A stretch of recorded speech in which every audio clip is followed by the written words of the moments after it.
Olá, boa tarde. Hoje, 17 de outubro, é celebrado o Dia Nacional da Vacinação.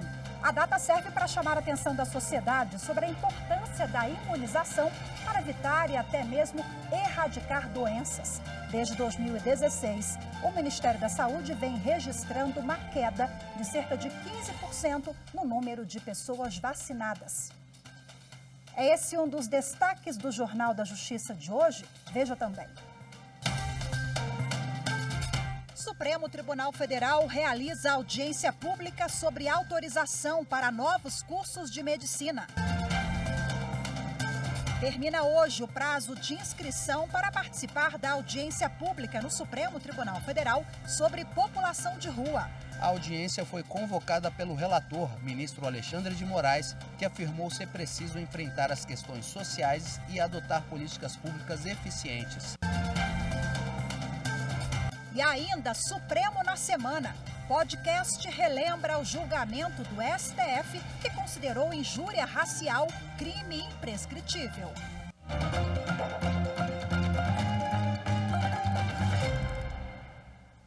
O Supremo Tribunal Federal realiza, ao longo do dia, audiência pública sobre autorização para novos cursos de medicina.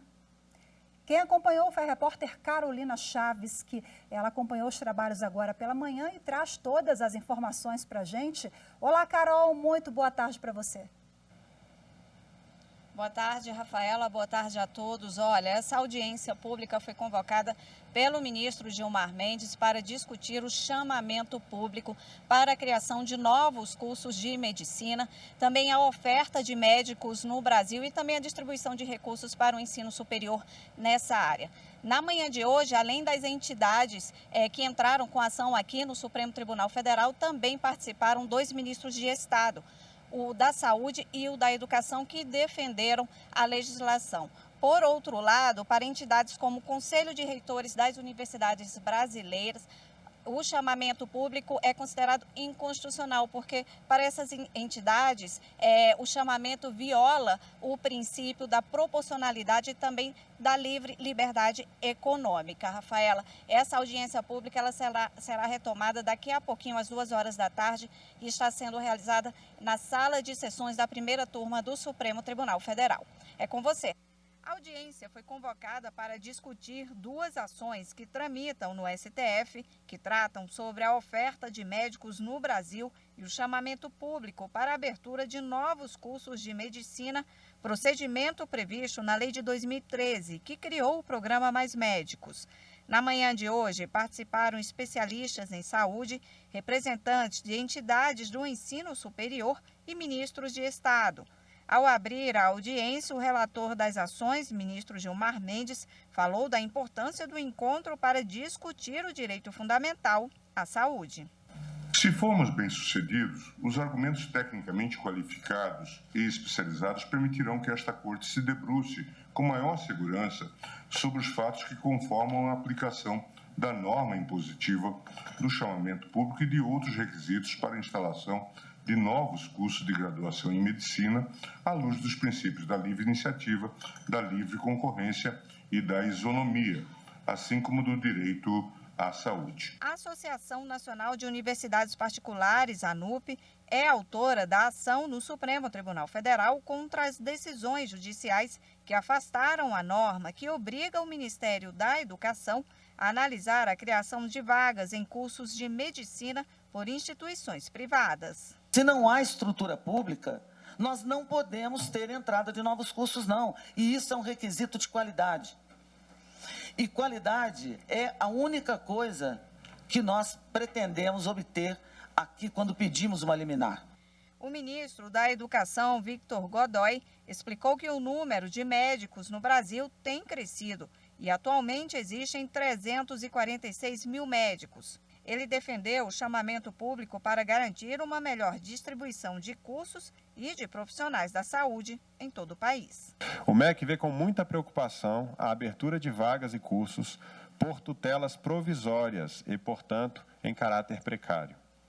A maior preocupação do MEC é com os estudantes, que, fiados nas decisões judiciais, apostam seus sonhos e assumem gastos financeiros em um projeto estudantil que ao final pode não ser concretizado, pelo menos não no curso que obteve uma autorização provisória.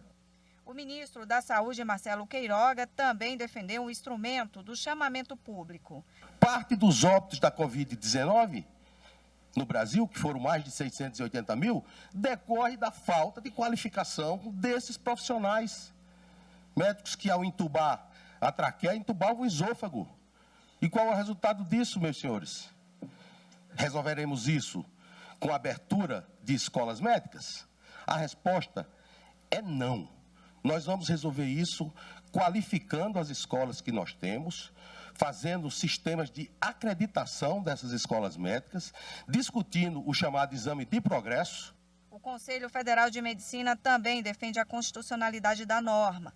Para o vice-presidente da entidade, ela garante a distribuição equilibrada de médicos pelas regiões do país. Nós achamos que essa é a maneira mais justa de termos escolas médicas em locais onde não há escolas médicas, em locais onde há uma falta de médicos, porque, na verdade, nós temos que estarmos atentos para a má distribuição de médicos. Encerra hoje o prazo para que autoridades, especialistas e a sociedade em geral se inscrevam para participar da audiência pública no Supremo Tribunal Federal sobre população de rua. O tema faz parte de uma ação apresentada pelos partidos Rede Sustentabilidade e PSOL e pelo Movimento dos Trabalhadores Sem Teto. Eles alegam que a população de rua está submetida a condições desumanas de vida por omissão do poder público. Segundo os autores, há falhas legislativas no orçamento voltado para as políticas destinadas a essa população. A audiência foi convocada pelo relator, ministro Alexandre de Moraes, que afirmou ser preciso enfrentar as questões sociais e adotar políticas públicas eficientes. A data provável da audiência é 21 de novembro e quem tiver interesse em participar deve fazer a inscrição pelo e-mail adpf976@stf.jus.br. Há um ano, o Supremo Tribunal Federal, em julgamento histórico, considerou injúria racial crime imprescritível. Para celebrar esse marco jurídico no Brasil, o podcast Supremo na Semana convidou a juíza auxiliar da Corte, Flávia Martins de Carvalho, que comentou a relevância do caso. A entrevistada desta edição do podcast, Flávia Martins de Carvalho, é juíza auxiliar do STF e diretora de promoção da igualdade racial da Associação dos Magistrados Brasileiros. Ela comentou a decisão do Supremo Tribunal Federal que, há um ano, definiu que o crime de injúria racial configura um dos tipos penais de racismo e, por isso, é imprescritível.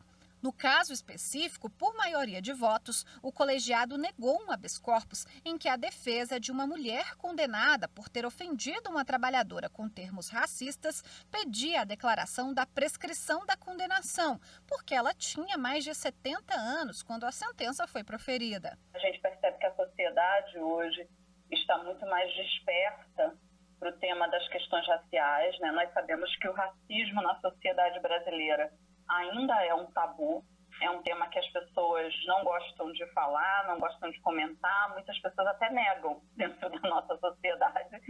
E a decisão é importante porque ela justamente trabalha temas e sinaliza temas no sentido de que o racismo, ele não só existe, como ele é um crime que deve ser punido em qualquer das suas modalidades, né? O episódio 49 do podcast também aborda o julgamento do STF, em que foi mantida a cobrança do ISS, o Imposto sobre Serviços, no faturamento dos cartórios do município do Rio de Janeiro.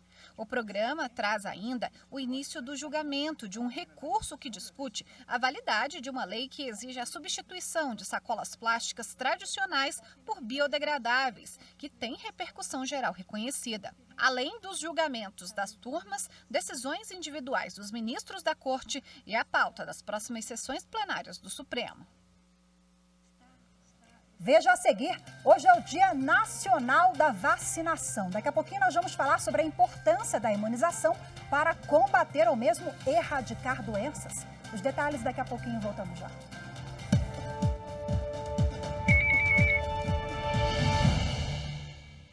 A urna eletrônica, com a sua facilidade de uso, permitiu que que vários segmentos da sociedade fossem reintegrados ao processo democrático brasileiro. Então, houve uma transformação muito importante para o Brasil, inclusive tornando-se aí referência para o mundo em eleições digitais. Não só nos requisitos segurança e integridade, mas também trazendo a participação efetivamente popular do brasileiro.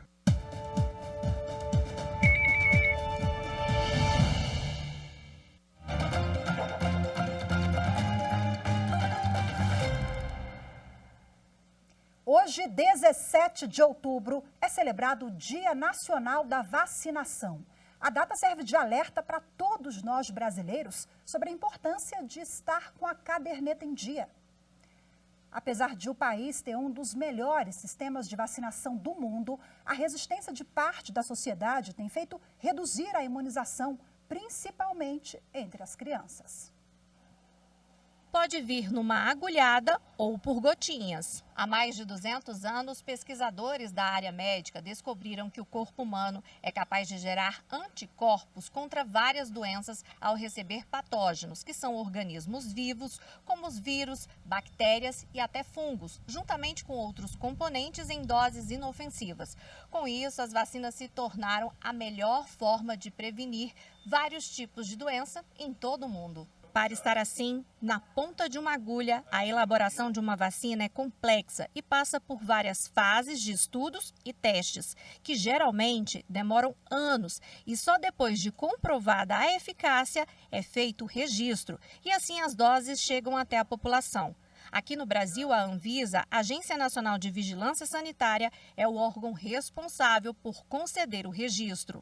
A máxima que rege essa questão é o seguinte: a doença, o tratamento não pode ser pior que a doença. Então, nós não podemos oferecer um tratamento que põe a população em risco. No Brasil, o Sistema Único de Saúde fornece de graça imunizantes para várias enfermidades. Mas desde 2016, o Ministério da Saúde vem registrando uma queda de cerca de 15% no número de pessoas que buscam se proteger por meio de vacinas.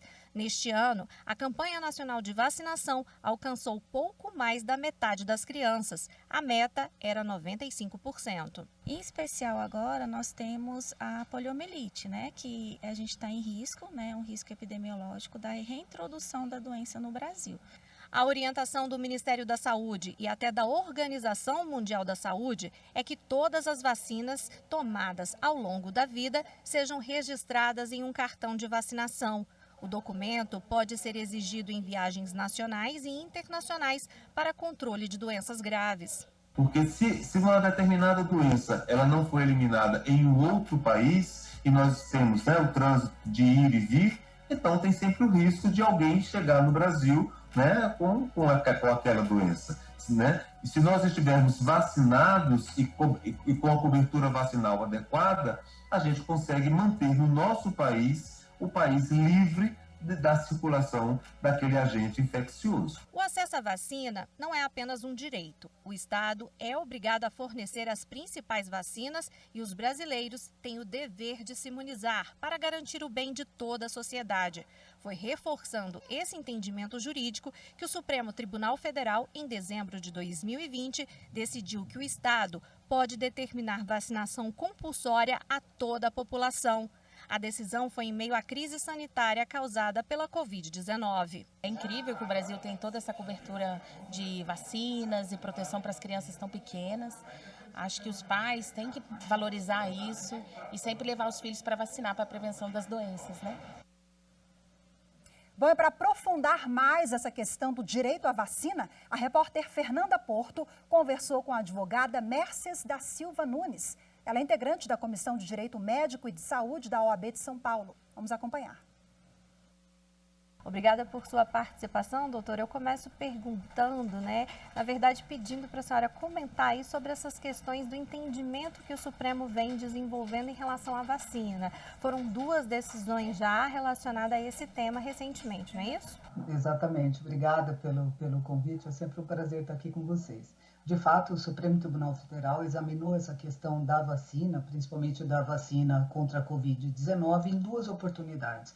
A primeira delas foi em relação à compulsoriedade ou não das vacinas. Então, o ministro Lewandowski lá, que foi o relator daquele processo, o Supremo acabou entendendo que a vacinação era compulsória, mas ela não pode ser obrigatória, o que significa que ninguém poderia ser pego à força para se vacinar. Então, esta foi uma decisão e as pessoas que decidiram, maiores e capazes, que decidiram não se vacinar, acabaram sofrendo as restrições que foram impostas pelas autoridades. Então, restrição de viagem, restrição de acesso a lugares públicos, então restrições assim. E esta decisão da compulsoriedade, sem ser à força, não se estende para as crianças e adolescentes, porque isso é um dever dos pais, responder pela saúde e pela integridade da vida dos filhos. Então, essa foi a primeira decisão. A segunda decisão do Supremo foi uma decisão dada num julgamento em que o ministro Barroso foi o relator do processo e diz respeito às convicções religiosas e filosóficas dos pais de crianças e adolescentes que, por essas razões, decidiram não vacinar seus filhos. Esse entendimento acabou sendo analisado bem amplamente pelo Supremo Tribunal Federal e o Supremo decidiu que, apesar da liberdade de religião e de credo que todos nós temos em relação à vacinação, que é compulsória, os pais têm o dever de vacinar os seus filhos exatamente para preservar a integridade da vida de crianças e adolescentes. Já pegando a deixa aí sobre essa questão dos pais, né? Além disso, o ECA também ele trata desse assunto, ele também garante esse direito das crianças e adolescentes de serem vacinados. E os pais, eles podem acabar respondendo por isso? O próprio Estatuto da Criança e do Adolescente estabelece que no momento em que a vacina for aprovada pela autoridade, que no nosso caso é a Agência Nacional de Vigilância Sanitária, no momento que ela for aprovada pela Anvisa e for incluída no calendário nacional de vacinação, as crianças, os pais têm a obrigação de vacinar seus filhos.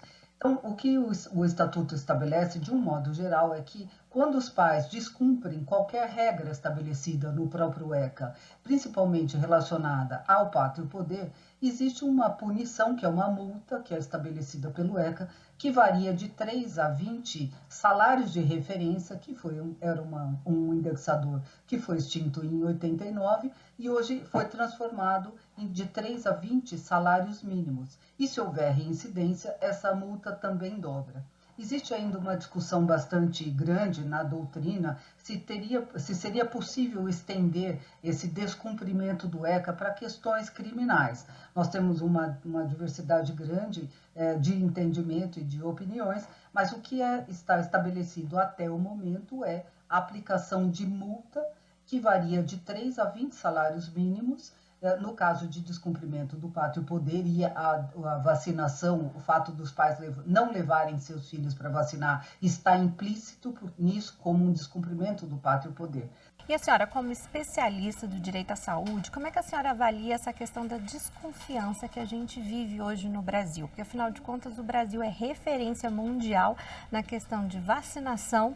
E hoje a gente vive uma questão da própria população estar aí por várias questões, enfim. Esta desconfiança que se instala no processo, principalmente no processo nacional de imunização no Brasil, não é uma prerrogativa do Brasil. Nós temos diversos países do mundo que enfrentam o movimento anti-vacina e isto é muito forte. Eu acho que é triste o episódio, acho que as autoridades, com professores, médicos, toda a sociedade deve, de algum modo, contribuir para que a gente consiga resgatar aquela confiança que sempre existiu no processo de imunização, que é um processo fantástico e é por isso que o Brasil é referência mundial. Então, acho que é um trabalho nosso, da sociedade como um todo, e se nós não fizermos isso, de fato, nós vamos viver essa contradição de sermos referência mundial e, infelizmente, voltar a assistir a participação de pessoas que vão sofrer as consequências de doenças que já estavam erradicadas do nosso cenário e que, por falta de vacinação, podem voltar e acometer as pessoas como um todo. Obrigada por sua participação, doutora.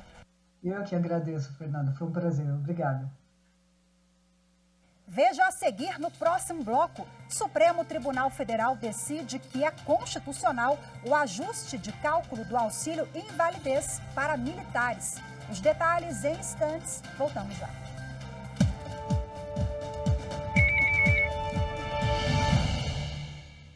O sistema eletrônico de votação no Brasil foi instituído no ano de 1996. E desde então, não há qualquer situação comprovada que possa pôr em dúvida a confiança das urnas eletrônicas. O voto eletrônico é sim auditável, na medida em que os órgãos de controle e fiscalização contribuem com a Justiça Eleitoral para fins de declarar a aptidão das urnas eletrônicas para receber e colher os votos dos cidadãos.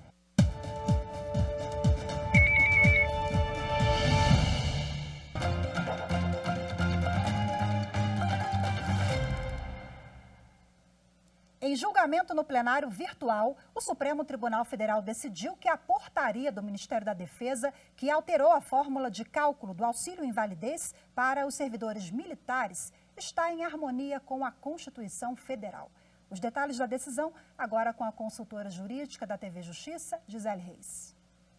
O caso chegou ao Supremo por um recurso apresentado pela União, questionando decisão do Superior Tribunal de Justiça, que garantiu a um militar considerado inválido para o trabalho o direito de continuar recebendo benefício com base em norma revogada.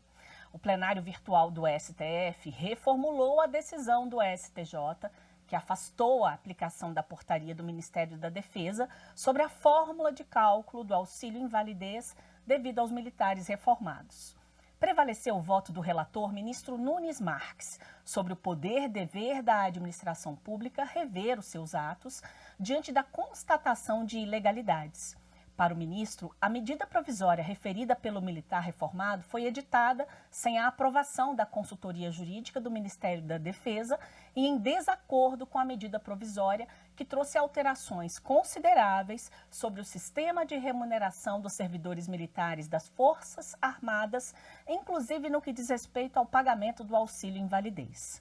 Por maioria, o STF entendeu que a portaria de 2005, editada pelo Ministério da Defesa, revogando a anterior de 2004, não ofende o princípio constitucional da irredutibilidade de vencimentos. A terceira turma do Superior Tribunal de Justiça manteve penhora de honorários de advogado. O profissional se apropriou de verba do cliente. Eles são contratados para prestar assistência jurídica e defender judicialmente os interesses dos clientes. Por esse serviço, os advogados são remunerados por meio dos honorários advocatícios. Se equipara ao salário do trabalhador, como prevê a própria Constituição Federal e as leis correlatas, é o salário do advogado.